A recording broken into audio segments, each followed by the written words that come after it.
Bonjour à toutes et tous et bienvenue sur Grandeur Nature. On va parler dans cette revue et cette vidéo explicative des crampons, plus spécifiquement des crampons dans une utilisation de randonnée. Ça veut dire, on ne parle pas ici d'alpinisme ou de grimpe sur glacier ou cascade de glace ou des choses comme ça. C'est vraiment l'approche qui concerne les randonneurs, certes en montagne et haute montagne, pour la traversée dénévées, des zones un peu difficiles, un peu techniques, glissantes, avec un peu de glace peut-être parfois aussi. Voilà, c'est une grande question souvent dans les randonnées, même estivales, parce que même au mois de juillet, on rencontre sur certains sommets ou cols des passages avec neige, avec sur des versants nord même de la neige qui peut être gelée si on passe tôt. Enfin voilà. C'est donc une grande question de sécurité. Il y a beaucoup de questionnements sur ce point-là. Et puis, j'aimerais vous présenter mes différents modèles que j'ai testés et puis décrire leurs différentes utilisations et pourquoi je les ai choisis aussi.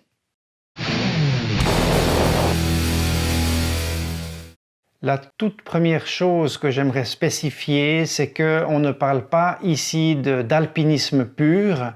On est bien au rayon randonnée, ça veut dire avec des moyens, disons, relatifs de sécurité pour pouvoir en fait nous aider simplement à franchir les névés et les zones un peu glissantes ou difficiles. On peut dire 4 saisons, dans le sens où on peut utiliser toute l'année ces crampons. La deuxième chose qui est assez évidente, mais que je dois dire tout de même et spécifier, c'est que ces choix me concernent. Ça veut dire selon mon style de randonnée, mon style de marche, mon expérience en montagne, en neige et compagnie, mon poids, mon matériel, ça veut dire les autres choses que je prends avec pour ma sécurité, mon poids de portage et les endroits où je vais, ainsi que la période de l'année. Donc toutes ces choses-là, c'est très important à savoir. Vous ne pouvez pas prendre ces crampons les yeux fermés puis vous lancer dans telle ou telle randonnée sans bien réfléchir avant et sans idéalement vous faire conseiller par un spécialiste. Quand je dis spécialiste, c'est pas forcément le premier vendeur dans un magasin de sport. Il faut vraiment être sûr que la personne qui vous conseille des crampons n'est pas là uniquement pour conseiller, vendre avec des vagues notions, mais pratique à tester éventuellement le matériel et ce genre de choses. Ça veut dire que s'approcher aussi de clubs alpins ou d'associations d'alpinisme ou de gens vraiment qui pratiquent et qui utilisent des crampons très régulièrement vont pouvoir un peu vous guider et puis vous dire voilà ce qu'il vous faudrait pour votre personne, votre type de rando et le parcours et la saison et compagnie. C'est très important. On parle ici d'un élément de sécurité. Ça veut dire que le crampon est censé nous protéger, éviter que l'on glisse sur des névés ou des pentes verglacées, mais il peut aussi devenir danger. C'est des pointes qui sont acérées en acier ou en aluminium, enfin on va voir ces détails-là, mais ça peut blesser quelqu'un qui est en dessous, ça peut vous blesser vous en cas de chute ou de mauvaise manipulation. On a fréquemment des blessures au niveau des membres, si on s'encouble, enfin voilà, on peut vraiment se faire mal. Donc les crampons sont là pour vous éviter de glisser. Par contre, ils ne peuvent pas être dissociés d'un mécanisme qui va vous aider à vous arrêter. Et dans cette optique-là, c'est les piolets. Donc le piolet, lui, il va vous permettre de vous d'arrêter la glissade. Lors d'une glissade, si vous partez quand même avec des crampons, justement, si on n'a pas l'habitude de bien pratiquer, on peut se mettre encore plus en danger. Ça veut dire en laissant traîner les pieds, que les crampons puissent se recrocher, vous faire culbuter, enfin voilà, ça peut être pire que tout. L'élément essentiel, primaire, qu'il faudrait plutôt emporter avant quasiment les crampons, c'est bien le piolet qui lui en fait vous permet déjà de vous ancrer en marchant, soit en marchant comme canne, soit en crochant vraiment la paroi, la pente, mais surtout va vous permettre de pouvoir vous arrêter. Maintenant, de nouveau, c'est la même chose. Le piolet, lui, si on ne sait pas l'utiliser, il peut devenir très dangereux parce qu'il y a des bouts, il y a des pics, et compagnie. Donc on peut se faire en fait super mal au moment où on tente de s'arrêter. On peut s'en paler dedans hein, si on fait une culbute, si on le prend mal. Il faut aussi savoir le tenir hein, correctement. Voilà, c'est toutes des choses que je souhaite répéter au point de vue de la sécurité. Ça veut dire c'est du matériel de sécurité, mais qui, en cas de mauvaise utilisation, peut se retourner contre vous. Ne vous lancez donc pas seul dans des endroits dangereux, exposés, avec en fait une méconnaissance de ces éléments, ou sans, disons, vous êtes entraîné avant et puis avoir testé des glissades, tenter de vous arrêter et voir un petit peu comment ça fonctionne. Donc un élément juste comme ça à savoir en cas de glissade, on va parler après des crampons, mais là on parle juste de quand ça se passe mal. En cas de glissade, si vous êtes par exemple, vous partez sur le ventre, il est très important de relever les jambes pour pas laisser traîner les crampons près de la neige, pour pas qu'ils aillent se crocher. Et puis on va avoir en fait un arrêt en mettant vraiment tout le poids de son corps sur le piolet pour s'arrêter vraiment. On va pas chercher à les planter comme ça, le piolet, surtout sans dragonne. Hein. Les techniques d'arrêt feront l'objet d'une autre vue. Comme je l'ai expliqué, je ne suis pas alpiniste, je fais de la randonnée. Ça veut dire que ces choix de crampons sont faits pour différents styles de randonnée et puis j'ai un choix disons assez important à faire pour cet été, pour la haute randonnée pyrénéenne. Comme je pars assez tôt, mi-juin, je vais très certainement avoir des névés à franchir, un peu plus conséquents que ce que j'ai eu l'année passée sur la grande traversée des Alpes, enfin sur la portion de grande traversée des Alpes. Donc je vais vous parler de mon choix pour cette HRP 2019 et puis aussi de ce que j'utilise plus régulièrement par ici autour, vers chez moi, dans des terrains mixtes et des choses comme ça. On va passer un petit peu en revue ces 3 crampons. Il y en a plein de sortes sur le marché, il y a plein de styles. Et puis, puisqu'on parle de randonnée, c'est pas dans une optique alpinisme pur où on va chercher vraiment le crampon béton, acier, automatique ou semi-automatique avec des chaussures vraiment d'alpinisme. Cela veut dire que c'est une utilisation occasionnelle dans certains moments précis clés, donc que le poids est bien sûr un élément très important et le souci du randonneur, bon de tout le monde disons, mais on cherche des crampons qui soient disons logique, bien pensé pour une utilisation peut-être de 1% de toute la randonnée. Tout le reste du temps, ils sont dans le sac à dos, on les porte. La première chose que j'aimerais parler, c'est des crampons, ce qu'on appelle les micro-spikes ou micro-chaînes, qui sont en fait des lanières caoutchouc qui se mettent par-dessus la chaussure avec des petites chaînes dessous et puis des toutes petites pointes. Hein. Donc vraiment, les pointes, elles sont micro. C'est ce qu'on voit énormément en fait dans l'utilisation des true hikers ou des randonneurs légers, notamment aux States ou ici. Moi, je suis pas tout à fait pour ce genre de choses. D'ailleurs, j'en ai pas et j'en aurai pas. La première raison, c'est que je peux trouver ça utile, par exemple, sur des chaussures d'approche ou sur des chaussures de trail. Ça veut dire des souliers qui sont relativement mous, ça c'est la première chose, et puis qui n'ont pas une semelle super accrocheuse avec des gros reliefs, des gros profils. Donc c'est vrai que dans ce cas-là, ça peut aider à pallier à un manque d'accroche dans certains terrains avec une pente relative. Par contre, pourquoi j'en ai pas choisi? C'est premièrement parce que dès le moment où il y a une certaine épaisseur de neige molle, que ce soit la neige fondue un peu souple comme ça, ou alors un peu de poudre ou des conditions plus froides mais disons soft, quoi, molles, ces microchaînes sont absolument inefficaces et ne servent absolument à rien. Donc de nouveau, suivant les conditions, suivant pas mal de conditions, on peut se retrouver dans le choix de quelque chose de léger, mais qui ne devient pas adapté et qui n'offre au final pas de sécurité. Ça veut dire qu'à ce moment-là, on n'a plus que le piolet qui nous permettra de nous arrêter. Leur avantage est un moindre coût, ça c'est la première chose. Le deuxième est qu'on peut considérer ça comme des crampons mixtes dans le sens où c'est des pointes en acier et des chaînes en acier, ce qui veut dire que vous n'allez pas avoir de problème pour passer des névés aux rochers, de caillasses, de choses comme ça, sans trop. Ça va les abîmer bien sûr, mais disons, c'est pas vraiment un souci principal. Ils sont relativement légers, mais vous verrez ici que j'ai une solution encore plus légère, disons. Pour ma taille de chaussures, 45 ou 46 suivant les modèles, c'est quand même des crampons qui vont vite tirer vers les 550, 570 grammes. Voilà, on est quasi aux 600 grammes. Et c'est donc pas si léger que ça. Bien sûr, parce qu'il y a beaucoup de caoutchouc pour enrober la chaussure et puis des chaînes et des micro-spikes en acier. Voilà pourquoi j'ai cherché, moi, à trouver le crampon qui, selon ma personne et pour l'endroit où je vais, la recherche d'ailleurs a commencé principalement pour la haute randonnée pyrénéenne, je choisis des crampons qui ont quand même un mordant un peu plus fort. Donc vous verrez ici des pointes plus hautes que la majorité des micro-spikes. On va passer en revue maintenant les différents crampons.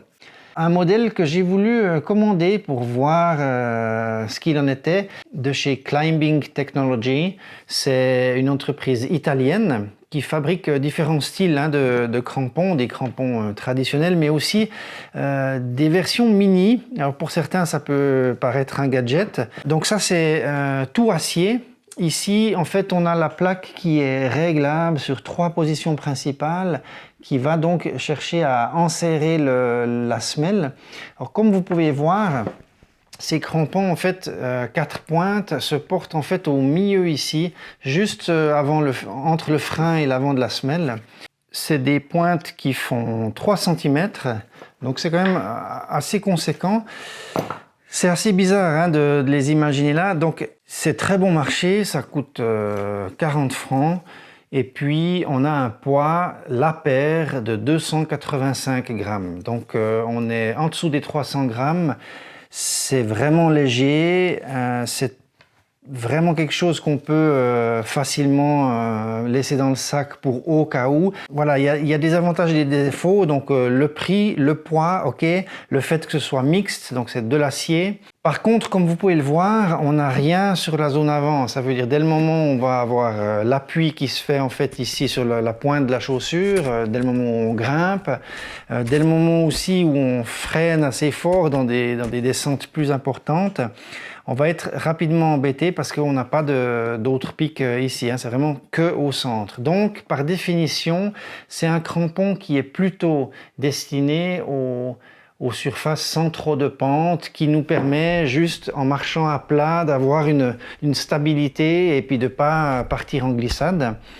Maintenant, comme vous pouvez le voir, comme ils sont assez hauts et comme on est sur le centre de la chaussure, de ce que j'ai pu ressentir, dès le moment où on est sur un terrain qui est trop glacé, ça veut dire de la glace pure par exemple, ou alors qu'on est en mix tout à coup sur des rochers, des choses comme ça devient vite assez pénible. Alors avec ce genre de chaussures d'approche qui ont des semelles très rigides, ça va encore parce que la semelle elle-même, elle absorbe cette pression ici sous la voûte plantaire.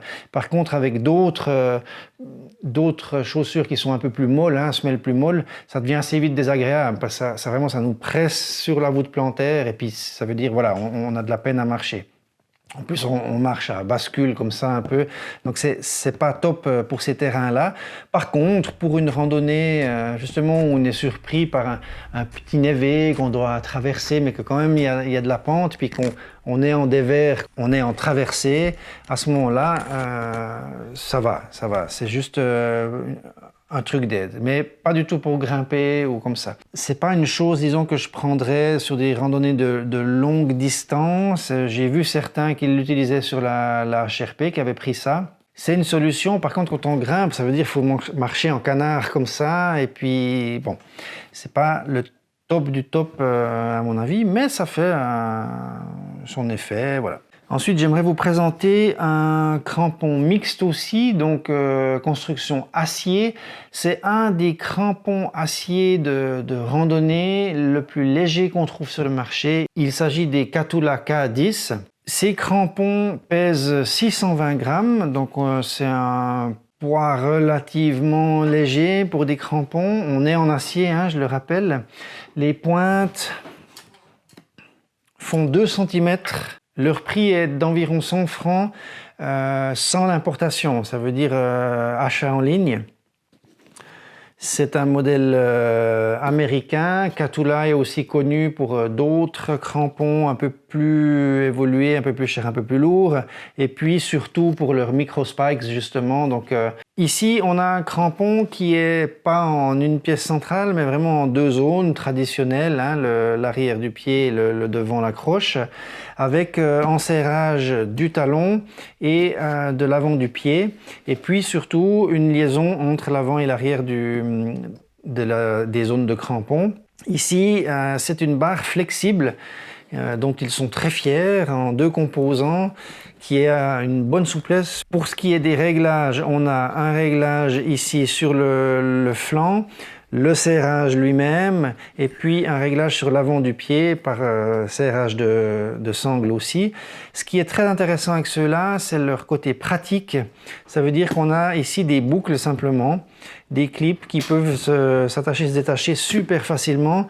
Donc on chausse, on clip et puis on est prêt pour partir. Donc on est là vraiment dans une utilisation randonnée.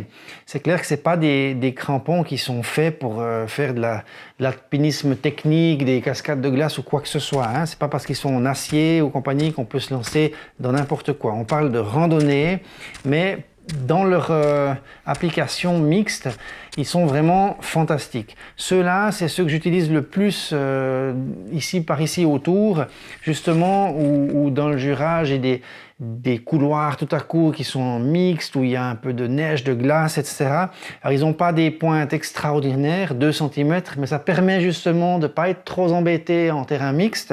Et puis de quand même avoir une bonne accroche, un bon mordant, et puis surtout un maintien, disons, sur la chaussure qui est vraiment extra, avec 2 bonnes pattes qui reviennent ici, sur l'arrière. Donc c'est vraiment super confortable, un réglage ici avec des clips. Donc on ouvre ici une barre, puis ça permet de glisser et puis de choisir son point en fait d'accroche. Ce crampon à 620 grammes s'adapte aussi très très bien sur toutes les chaussures. On le voit ici monté sur la Sportiva, qui sont des chaussures assez molles d'approche. Alors c'est clair qu'on a des petites adaptations, tout à coup une sangle qui flotte un peu ici. Maintenant, ici c'est pas une démonstration magnifique parce que je suis pas dans la chaussure. Mais on peut sans problème l'adapter à cette chaussure-là. Étonnamment, ça tient super bien parce que la Sportiva, ces chaussures-là d'approche, elles sont assez molle, hein, c'est sûr. On peut le voir, on a une possibilité de flexion ici qui est vraiment superbe. Donc on peut vraiment grimper assez fort, et puis cette barre là, cette languette de jonction entre les 2 zones, elle est super flexible, elle revient bien dans sa position. Ça donne même, j'ai trouvé, un peu de dynamisme, de ressort, hein, on va dire. C'est vraiment extra. Ils sont bien foutus. Moi, je suis très content. C'est quelque chose, disons, que je peux conseiller dans une utilisation toujours bien adaptée. Il y a aussi ici un crochet pour prendre les lacets, pour encore un meilleur maintien. Un crampon qui s'adapte sur différents types de chaussures, même chaussures de trail, il n'y a pas de souci. Plus on a ici, sur les mids, ici on a une remontée sur le cou du pied, et puis ça tiendra plus facilement, parce que sinon vous risquez d'être sur le pied lui-même. Mais de nouveau, on ne parle pas de crampons de marche pour des heures et des heures en haute montagne d'alpinisme. C'est quelque chose, disons, de sporadique, à utilisation limitée pour un certain temps, pour franchir un évé ou un col, et puis ensuite on les enlève et puis on les met dans le sac à dos. L'autre avantage ici, c'est que ces crampons, pour les ranger, cette barre ici, elle glisse ici sur l'avant. Donc là, elle est retenue parce qu'il y a une patte ici qui retient, mais ensuite on peut glisser puis rassembler ces crampons pour effacer donc cet espace-là, donc ils deviennent plus courts, plus compacts. C'est pratique pour les ranger. 620 grammes, une centaine de francs, plus l'importation, ou suivant où vous arrivez à les trouver en magasin, à vous de voir. Pour ces deuxièmes crampons présentés, on était donc à 620 grammes. Avec un piolet, ça reste quand même assez lourd si on veut. Donc on est à plus d'1 kilo pour le combo crampon-piolet. De nouveau, pour mes randonnées de longue durée, notamment la HRP, j'aurais voulu quelque chose d'un peu plus léger. Alors maintenant, les microspikes, comme je l'ai expliqué, c'est pas forcément très adapté à ce que je vais faire. Donc, j'avais besoin de légèreté, un bon mordant, vraiment des dents plus fortes que les microspikes, légèreté, et puis légèreté, quelque chose de compact qui se range compact. Idéalement, j'aurais voulu quelque chose de mixte parce que c'est clair qu'en été, on a des débuts de névé, ensuite on peut avoir une zone où il n'y en a pas. Donc, on ne peut pas tout avoir. L'important à savoir, c'est qu'il n'y a aucun crampon qui fait tout parfaitement. Donc il faut essayer de trouver un bon compromis. J'aimerais vous présenter ici les Petzl Leopard FL. Les Leopard FL comme Flex Lock. Donc c'est l'idée, si on veut, que tout est flexible dans ces crampons. Crampons à 10 pointes. Ces crampons sont relativement nouveaux, si on veut, sur le marché. Cette paire pèse 380 grammes. Donc on est en dessous des 400 grammes pour des crampons, disons, costauds. Et ils coûtent environ 130 francs suisses. Petzl est une marque française, bien connue, bien sûr. Tout le monde connaît Petzl, qui fait des super produits. Alors, la grande particularité de ces crampons, c'est qu'ils sont réunis ici, zone avant-arrière, par une cordelette.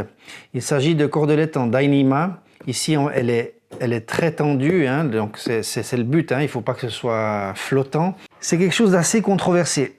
Ces crampons, ils ont été créés dans la même ligne que le piolet que je vous ai montré avant. Donc c'est une ligne super légère qui est en fait à la base destinée à l'alpinisme d'approche, principalement par exemple randonneurs ou skieurs qui vont faire des ascensions pour ensuite redescendre à ski, qui ont besoin vraiment de quelque chose de super léger juste pour l'ascension, en neige haute, dure, un peu de glace, enfin voilà des espèces de mix, mais sur un terrain disons enneigé. Donc c'est des crampons qui sont en alu, c'est ce qui fait d'ailleurs l'intérêt par rapport au poids super léger, 380 grammes de ces crampons. Et puis ce système en fait de jonction en cordelette Dyneema. Alors le Dyneema, c'est bien connu maintenant, c'est des choses qui nous viennent de la marine. Donc c'est de la fibre de polyester tressée. C'est quelque chose de très costaud, très résistant. Bien sûr, il va y avoir une usure ici à la longue. En même temps, on peut assez rapidement remplacer ces cordelettes-là par du Dyneema standard. En fait, j'en ai moi des kilomètres, donc ça me pose pas vraiment un souci de remplacer ça. C'est même assez simple. Ce qui est important, alors vraiment, c'est que ici, ce soit bien tendu. Si c'est mou, ça pourrait se défaire, hein, contrairement aux autres où on a des plaques acier habituellement sur les jonctions. Le réglage ici de la longueur se fait sur différents points. Donc ici, on a un passage qui est fixe, mais sur l'arrière, vous voyez ici des petites encoches. Ça va nous permettre en fait de régler et de laisser un peu plus de mou, de reprendre, simplement en passant la cordelette dans ces logements. Et puis sur les mâchoires ici, en fait, les accroches du crampon, on a 2 réglages possibles sur l'avant et 3 sur l'arrière pour pouvoir déplacer les pointes sur la semelle en fonction de votre taille de chaussure, le chausson et compagnie. On remarque aussi que ces crampons 10 pointes ont 2 accroches dents sur l'avant qui permettent donc de piquer quand même et d'avoir des meilleures possibilités à la grimpe. Les autres ici, ils en ont aussi, mais ces 2 dents-là sur les Catula, les K10, ne sont pas des dents de pique, mais simplement de meilleures accroches au moment où on a la poussée du pied. Ces crampons-là, en alu, sont pas faits pour faire de la cascade de glace, hein. Pour différentes raisons. Le fait que sur la glace vive, l'aluminium n'aura pas la même accroche que l'acier, c'est la première chose. Deuxième chose, que l'usure des pointes peut être plus rapide. Ça veut dire qu'il faudrait peut-être les réaffûter un peu, mais l'aluminium va se bouffer quand même assez vite. Et puis l'autre chose, c'est les profondeurs des pointes. Donc ici, on a sur les 2 arrêts 3 cm, Ouais, un espèce de 3 cm aussi, en gros 3 cm pour les pointes. Les Léopard existent en différentes versions. Ici, vous avez vraiment la version FL, comme Flex Lock. Il existe aussi la version LLF, qui est en fait une version automatique. Donc des crampons automatiques, c'est des crampons qui ont sur l'arrière, ici, un espèce de levier, comme une fixation de ski, si on veut, hein, un clac comme ça, qui vient se crocher sur des chaussures qui le permettent d'ailleurs et qui ont un débord ici pour les crampons semi-automatiques. Et puis les crampons automatiques, c'est ceux qui se mettent en fait sur des chaussures qui ont à la fois à l'avant et à l'arrière, dans la même idée que de chaussures de ski si on veut, vraiment un débord dur, rigide pour venir accueillir, clac, les crampons, ces leviers en fait, et puis c'est buté, voilà. Ici, on est sur quelque chose justement qui est destiné à tout type de chaussures. Donc, on le voit ici monter sur des chaussures semi-montantes, semi-rigides. Hein. Enfin, ça reste quand même assez souple, assez léger comme type de chaussure. C'est ce que je vais porter, celle-là, dans la haute randonnée pyrénéenne. J'ai même fait des essais sur la Sportiva, qui sont là des chaussures d'approche très souples et légères. Alors, ça marche, ça joue simplement pour pouvoir bien fixer, pour pas qu'il n'y ait de risque que le crampon sorte ou comme ça, il faut serrer assez fort. Et puis en serrant assez fort, ce que j'ai remarqué, comme la chaussure est assez molle ici, ben, ça venait me presser ici les doigts de pied, donc ça devenait désagréable. C'est possible, mais c'est assez désagréable. Disons que plus de 40 minutes de rando avec ces chaussures-là et ces crampons, ça deviendrait un peu pénible avec ces chaussures-là. Hein. Maintenant, voilà, chaque fois, il faut essayer avec vos chaussures, c'est hyper important. Mais ça marchait, hein, il y avait une super accroche. Et puis, on voit ici, comme il y a ces cordelettes dessous, ça suivait bien. Ça restait bien en place. J'avais une super accroche. C'était assez impressionnant de pouvoir mettre des crampons de ce style sur ces chaussures. Seul défaut, la douleur ici au pied. Tout le reste, tip-top. Par rapport au réglage, donc c'est vraiment une lanière unique hein, de serrage. Donc elle fait tout un circuit en passant là, hop, on reprend ici, on vient là et puis on serre sur ici le cou du pied. Maintenant, il y a une autre possibilité ça, on peut couper hein, tout ça. Donc moi, j'ai pas encore tout à fait coupé à la longueur max que j'ai besoin par rapport à mes chaussures pour gagner encore un petit peu de poids. Il y a aussi une autre technique de lassage qui consiste en fait à prendre ici donc il faudrait un tout petit peu plus de mou sur la cordelette qui est en dessous. On la prendrait comme ça avant de repasser là et de repartir. La cordelette viendrait donc ici sur le côté, ce qui ferait encore un point d'accroche ici assez important. Il faut juste lui donner plus de mou hein, pour que ça puisse vraiment venir hors de la semelle ici. Alors l'avantage de ça, c'est que du coup, on n'a plus déjà la cordelette qui passe vraiment ici à l'intermédiaire, parce que là, chaque fois qu'on est en balance avec le pied, hein, comme ça, on va l'user. C'est juste un peu plus long du coup pour chausser, mais ça tient encore mieux le pied. Maintenant, sur les essais que j'ai faits, sur le sanglage standard, ça tient super bien et puis il n'y a pas vraiment de souci, donc j'ai pas vraiment de nécessité de le faire autrement pour le moment. Mais suivant les conditions et comment on doit ramer ou taper plus fort, parce que c'est plus glacé ou comme ça, ou des dévers très très importants, peut-être c'est une sécurité de plus hein, de mieux le prendre par ici. Voilà, c'est deux versions de sanglage différents. Donc comme vous pouvez le voir, en fait, tout est sangle, donc ça veut dire qu'on a vraiment quelque chose de très compact. On plie comme ça, hop, on les met ensemble, et puis on a vraiment un petit volume. Hein. Bon, ça c'est voilà, il faut qu'on la paire.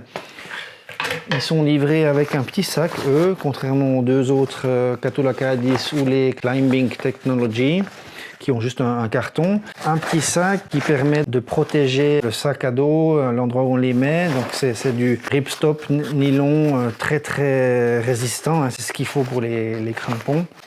Donc ça c'est sympa aussi. Maintenant la couleur, on aime pas.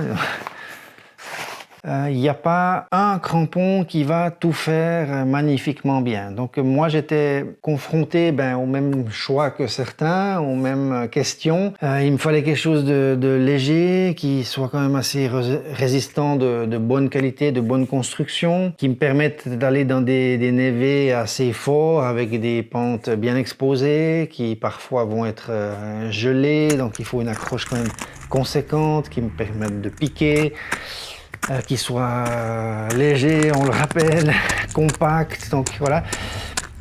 J'ai fait une liste du coup avec chaque fois les types de crampons et puis j'ai fait différents critères. Alors sur toute cette liste, ceux qui sont ressortis avec 11 points, c'est les crampons tout acier standard d'alpinisme que je n'ai pas ici, mais qui répondaient en fait au plus de critères, qui passaient le plus de tests possibles. La première chose qui a fait que je ne les ai pas sélectionnés pour ma HRP, c'est quand même leur poids.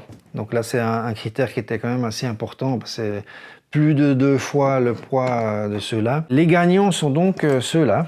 Ça veut dire c'est Léopard FL. C'est ceux que je veux prendre sur la HRP. Pour une histoire de gain de place et de poids. C'est clair que leur plus gros désavantage, c'est le fait qu'ils soient en aluminium. C'est pas des crampons mixtes et ils vont s'user très rapidement, voire même peuvent casser une pointe si on marche dans la caillasse ou des choses comme ça. Donc ils sont pas faits pour ça. Ça implique que probablement je vais devoir plus les enlever, les remettre. Voilà, donc c'est un peu contraignant. Voilà, c'est peut-être pour le 3% de toute la randonnée que je vais utiliser ces crampons-là. Seulement parfois le reste du temps ils vont dormir dans le sac à dos. C'est un inconfort que j'accepte de prendre, de devoir plus souvent sangler, désangler, etc. Voilà, j'espère que, disons, ce petit tour d'horizon de 3 crampons présentés ici, mais des différents styles aussi qu'on peut trouver, les spécificités de chaque matériel, construction, type de crampon, a pu un petit peu vous éclairer peut-être, vous confirmer certains choix que vous aviez faits, ou alors, voilà. Maintenant, je le répète, il s'agit d'éléments de sécurité. Avant les crampons, pensez, si vous avez besoin vraiment de franchir des névés importants, des pentes dangereuses et compagnie, c'est avant tout le piolet qui va vous permettre de vous arrêter en cas de glissade et non les crampons, parce qu'on peut aussi partir avec des crampons, on peut se blesser avec des crampons, on peut se blesser avec un piolet. Donc renseignez-vous, allez chez des spécialistes, rencontrez des gens qui ont l'habitude de pratiquer ce genre d'activité, entraînez-vous, essayez le matériel, lancez-vous dans des glissades, bien sûr dans un lieu où vous savez qu'il n'y a pas d'autres soucis plus bas, pour pas vous mettre en danger, mais testez ça, essayez de vous arrêter, faire des arrêts d'urgence avec piolet. Si cette revue vous a plu, merci d'ajouter un petit like. Et puis, bien sûr, bonne randonnée, prudence et amusez-vous bien. Ciao, bye bye.